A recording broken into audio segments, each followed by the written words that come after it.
Bonjour à vous, chers téléspectateurs, et bienvenue dans ce nouveau numéro de votre émission Brisez le silence. Aujourd'hui, nous parlerons dans ce numéro de cette situation vécue par une jeune compatriote.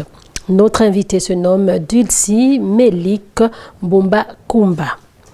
Merci à vous, Dulcie, d'avoir accepté notre invitation et bienvenue sur Gabon Première. Atteinte de la drépanocytose et de l'épilepsie, Dulcie a tenu à partager son expérience avec cette maladie sur le plateau de Briser le silence. Alors avant toute chose, elle va se présenter à nos téléspectateurs. Bonjour encore, je me nomme Mbumba Kumba Dulcie Melik. Je suis une jeune Gabonaise épileptique drépanocytaire. Vraiment, ça n'a pas été facile pour moi. On a découvert que je suis drépanocytaire à l'âge de 10 ans. J'ai commencé à faire les crises à l'âge de 9 ans. C'était vraiment difficile pour vraiment nous débattre avec maman. C'était dur. Il fallait partir d'examens aux hospitalisations. Pour moi, ça a vraiment été difficile.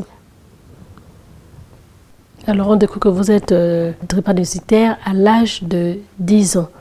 Pendant tout ce temps, avant d'atteindre l'âge de 10 ans, est-ce que vous avez fait des crises pour que, à cet instant, on vous amène à l'hôpital pour qu'on découvre cette maladie? Oui, j'ai commencé à faire des crises. Des crises se sont réveillées à l'âge de 2 ans. Et vraiment, on ne savait pas qu'est-ce qui m'embêtait.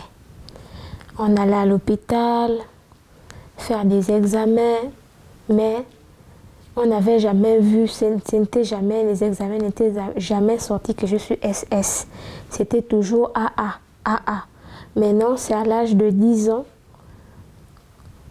quand on a encore refait ça, suite d'une grande crise, qu'on a su que je suis drépanocytaire, mais je faisais des crises. Vraiment. Sans savoir ce que c'était exactement. Qu'est-ce qui m'embêtait exactement. Et est-ce que votre maman est SS, votre papa est SS? Comment... Ma maman elle-même savait qu'elle était AS, mais c'est du côté de papa. Papa lui disait toujours que lui il est AA. C'était maintenant un jour, quand il a refait ça, qu'on avait maintenant su que lui-même aussi, il est AS. Ok, d'accord. Donc, pendant ce temps, est-ce que de 2 ans là jusqu'à 10 ans, vous alliez à l'école? Comment ça se passait le quotidien au-delà de crise? C'était dur. J'allais à l'école, mais je faisais un jour, je pars à l'école, un jour, je suis à la maison. Si dans la semaine, il y a 5 jours, 3 jours, je suis à l'école, 2 jours, je suis malade. Donc c'était difficile vraiment pour moi. Si bien que il y a des années même où je n'allais pas à l'école suite à ces crises. Ok, d'accord. Donc, à l'âge de 10 ans, on découvre que vous êtes drépanocytaire. Vous commencez à suivre les traitements. Est-ce qu'à cet instant, la prise en charge est faite? Vous êtes prise en charge médicalement? Comment ça s'est passé? À l'âge de 10 ans, quand on a su ça, on a commencé à aller à l'hôpital. On nous a orientés vers des docteurs. J'ai commencé avec le docteur Alain Ondo, qui me suivait parce que à l'époque, papa travaillait et j'étais assurée.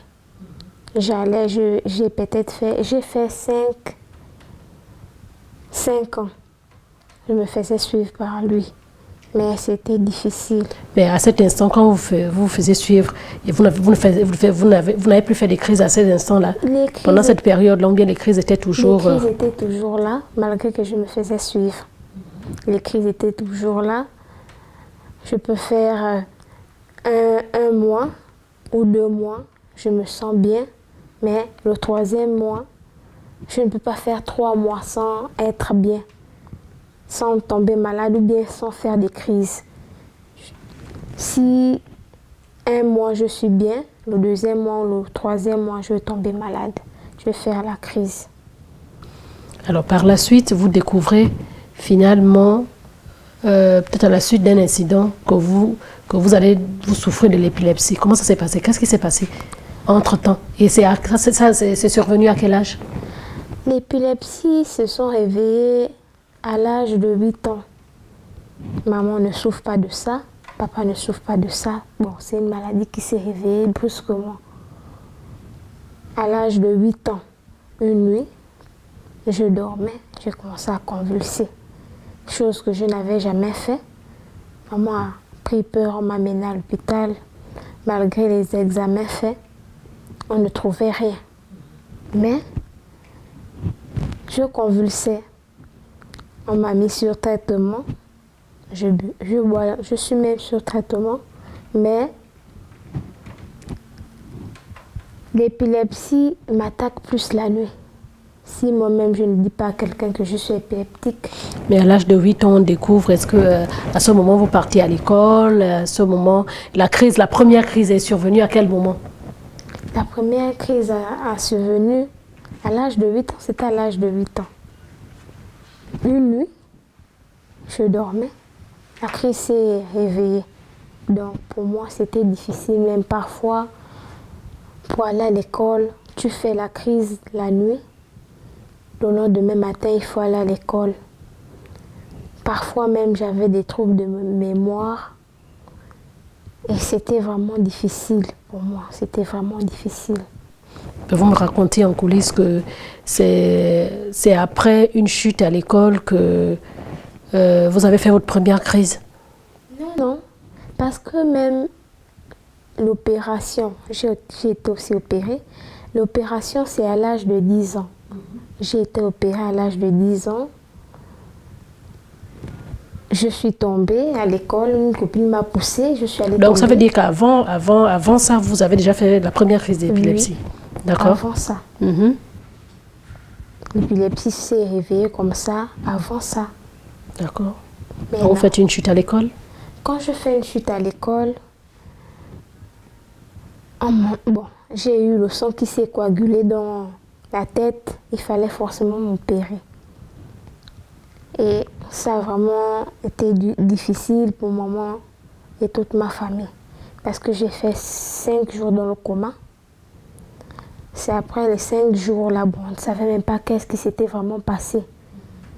C'est maintenant, suite à un examen qu'on m'a fait, qu'on a su que c'était le sang qui s'est coagulé dans la tête. Et il fallait forcément l'opération. Et comment l'opération s'est déroulée? Est-ce qu'à ce moment-là, il n'y avait plus de prise en charge de la part de votre père? Est-ce que votre père était là présent? Est-ce que votre maman était seule? Comment ça s'est passé? Maman était seule, comme papa. À cet instant, ce moment, il était au Cameroun. J'étais qu'avec maman. Mais quand on m'a opéré, papa est venu, je pense, 2 ou 3 jours après.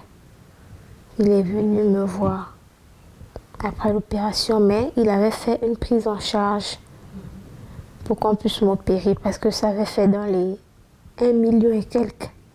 Donc il avait fait la prise en charge depuis là où il était là-bas. D'accord. Et aujourd'hui, votre papa, il est où? Votre maman, elle est où? Comment ça se passe au quotidien?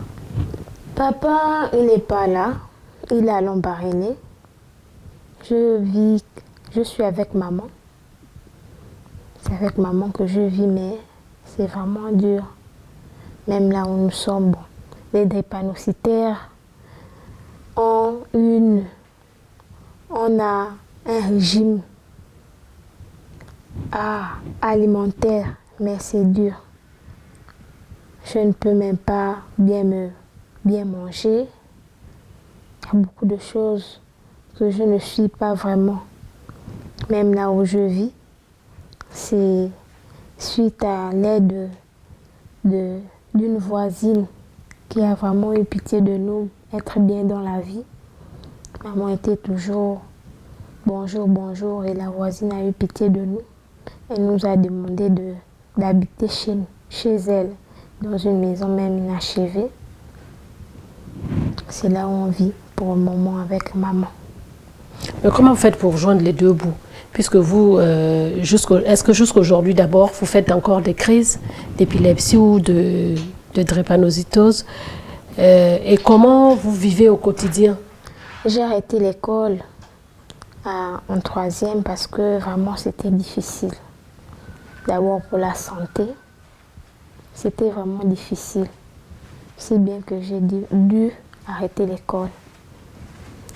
Le quotidien, ce sont les médicaments. Je reste à boire les médicaments et pour l'épilepsie et pour la drépanocytose. Vraiment, c'est dur.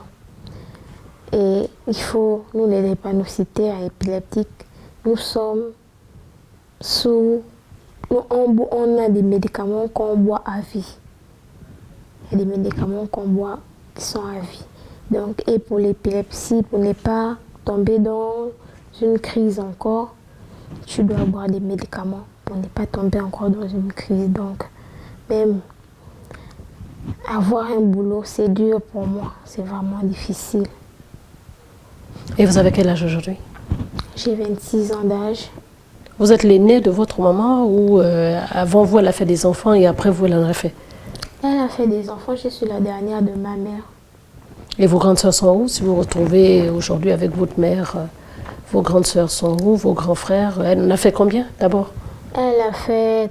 Bon, il y a trois enfants devant moi. Son premier garçon aussi, lui aussi c'est compliqué, la vie est dure. C'est difficile, il passe des moments difficiles.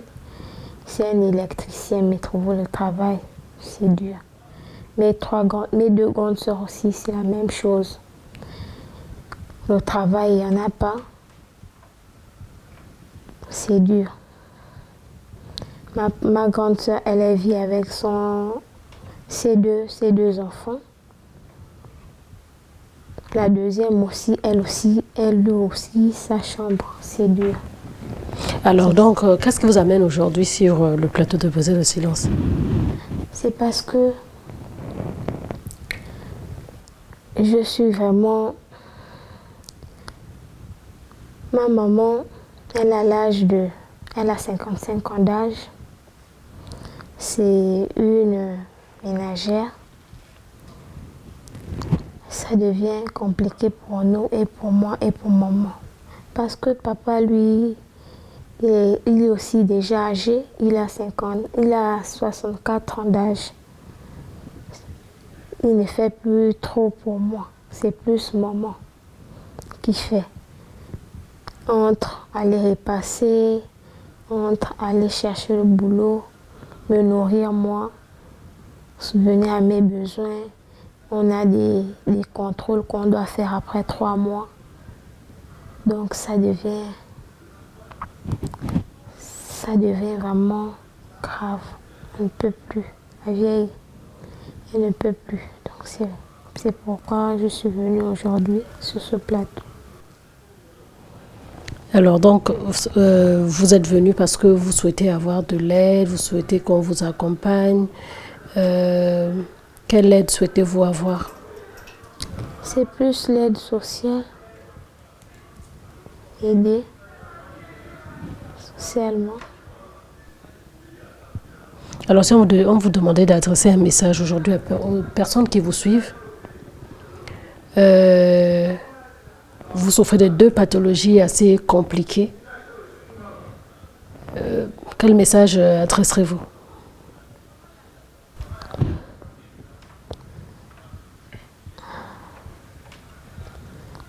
Le message que je dirais vraiment, avoir 2 maladies, comme ces 2 maladies, c'est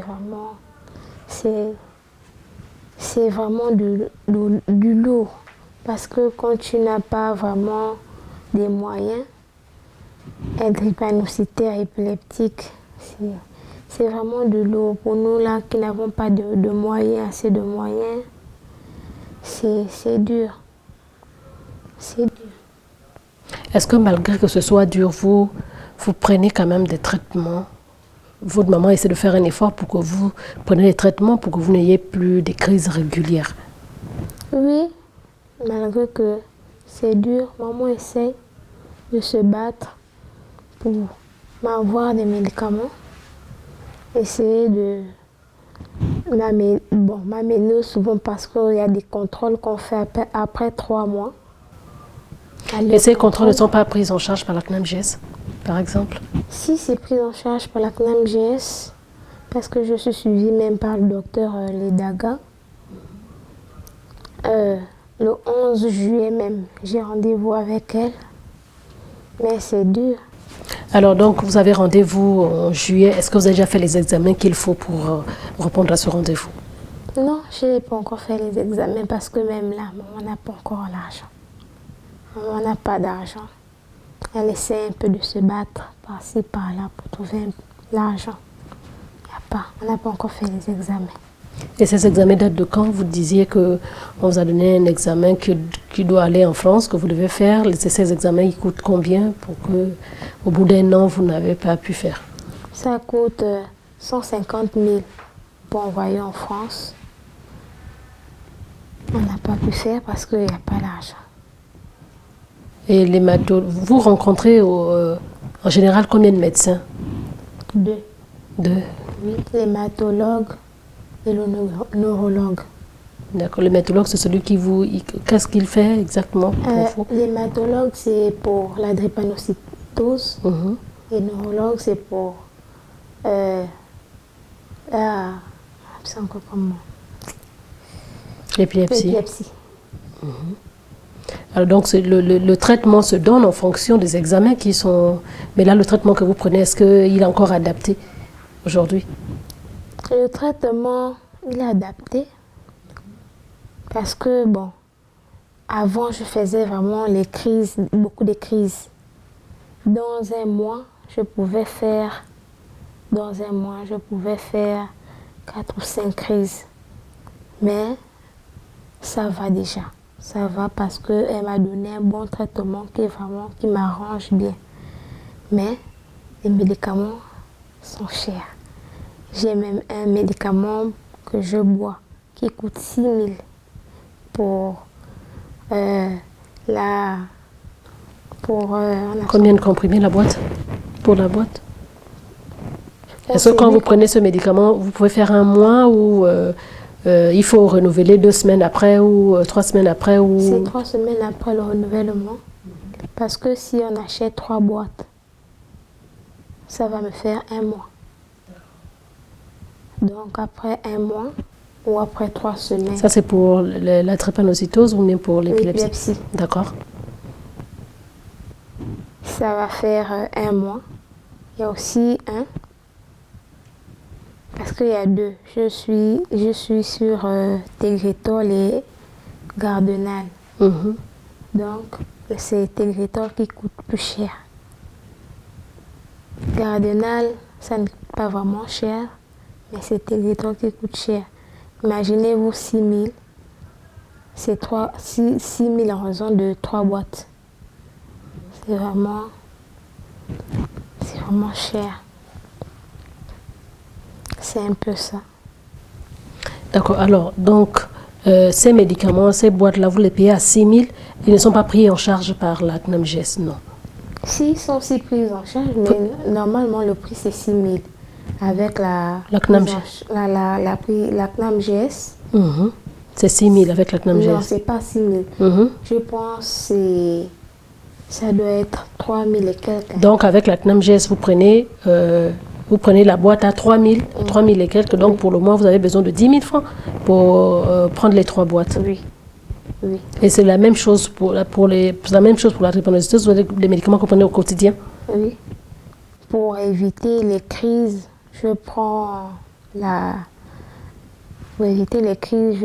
plus Akfol. Akfol et quand j'ai les douleurs aussi. Parce que le docteur m'a toujours dit qu'il ne faut pas attendre que la crise peut se réveiller. Quand tu sens déjà que tu as le pied qui fait mal ou le bras qui t'embête, il faut boire Clipal. C'est Clipal qui m'aide aussi. Et il y a souvent des compléments alimentaires qu'on me donne aussi pour boire. C'est ça. Alors, est-ce que vous êtes le seul enfant à être trépas dans les enfants de votre maman ou de votre papa? Oui, le seul enfant des deux côtés. Le seul enfant de mon père et de ma mère à être trépas. Votre mère n'a pas fait d'autres enfants avec votre père? Vous êtes le seul enfant? Oui, je suis le seul enfant. D'accord, ok. Nous nous acheminons progressivement vers la fin de l'émission. Est-ce qu'il y a un message particulier que vous souhaitez faire passer? Oui, c'est plus, comme je disais, c'est plus l'aide. Message d'aide. Vraiment, j'ai vraiment besoin d'aide. Parce que